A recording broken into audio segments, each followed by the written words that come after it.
गरुड़ पुराण में जन्म और मृत्यु से जुड़ी रहस्यों को बताया गया है और गरुड़ पुराण की कथा किसी व्यक्ति के मृत्यु के पश्चात सुनाई जाती है, जिसमें जन्म और मृत्यु के रहस्यों को बताया जाता है।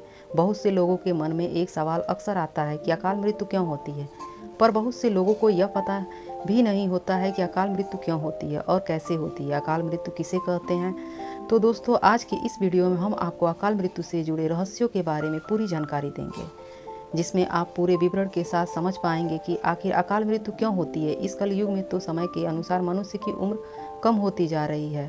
त्रेता युग और सतयुग में ऋषि मुनि और मनुष्य भी कई वर्षों तक जीवित रहते थे, और बहुत तो ऐसे प्राणी जीव साधु संत थे जो त्रेता युग से लेकर द्वापर युग तक जीवित रहने का वर्णन मिलता है।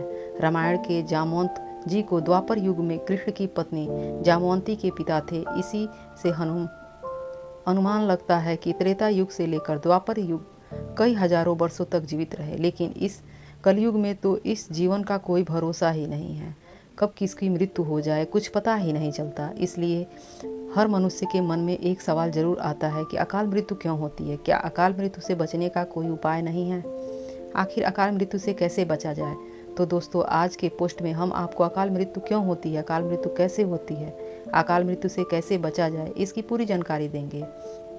इसके लिए वीडियो को अंत तक जरूर देखें और सब्सक्राइब करें। अगले जन्म में किए गए कर्मों के अनुसार ईश्वर दंड स्वरूप असमय ही व्यक्ति का प्राण शरीर से अलग कर देता है, जिस कारण से उस व्यक्ति की मौत हो जाती है। असमय कम उम्र में मृत्यु को प्राप्त होना अकाल मृत्यु कहा जाता है।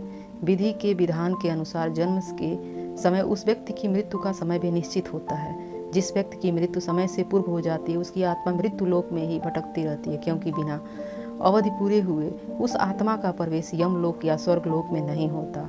अकाल मृत्यु कैसे होती है?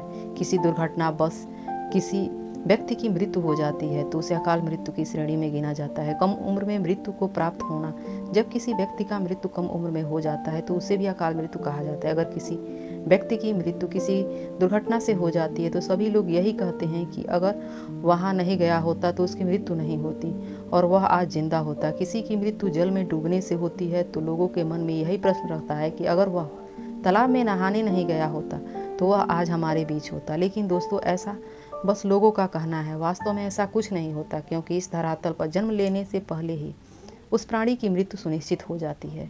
यानी व्यक्ति पहले से ही अपने मृत्यु को अपने भाग्य के साथ लेकर आता है। इसी बात से आपको समझ जाना चाहिए कि किसी भी व्यक्ति की मृत्यु उसके पूर्व जन्म के किए गए कर्मों के कारण होती है। अकाल मृत्यु क्या होती है? गरुड़ पुराण में अकाल मृत्यु से जुड़ी रहस्य का वर्णन किया गया है, जिसमें पक्षीराज गरुड़ भगवान विष्णु से पूछते हैं कि हे प्रभु, बताइए अकाल मृत्यु क्यों होती है, अकाल मृत्यु क्या है? तब भगवान विष्णु कहते हैं कि पक्षीराज, अगर किसी प्राणी की मृत्यु समय से पूर्व किसी रोग से पीड़ित, फांसी लगाकर, तालाब में डूबकर या किसी सर्प के डंक मारने से, किसी दुर्घटना से या खुद आत्महत्या कर लेते हैं तो वह अकाल मृत्यु होती है। अकाल मृत्यु किसी भी कारण से हो सकती है। यदि किसी व्यक्ति की मृत्यु समय से पूर्व हो जाती है तो उसे अकाल मृत्यु की श्रेणी में गिना जाता है, और अकाल मृत्यु होना शास्त्र के अनुसार इसे घृणित और निंदनीय माना जाता है। अगर किसी व्यक्ति की अकाल मृत्यु हो जाती है तो उसका आत्मा इसी पृथ्वी पर भटकती रहती है, और अगर कोई व्यक्ति खुद आत्महत्या करता है तो इसे ईश्वर की दृष्टि में अपमान माना गया है, और मनुष्य का जीवन बड़े ही कठिनाइयों से मिलता है। 84,000 योनियों में जन्म लेने के बाद मनुष्य की योनि प्राप्त होता है, और अगर कोई भी व्यक्ति खुद आत्महत्या करके अपने प्राण त्याग देता है तो ईश्वर के अपमान करने के बराबर का पाप का भागीदारी होता है, और उसे ईश्वर कभी क्षमा नहीं करता। ऐसे ही वीडियो देखने के लिए हमारे चैनल को सब्सक्राइब करिए।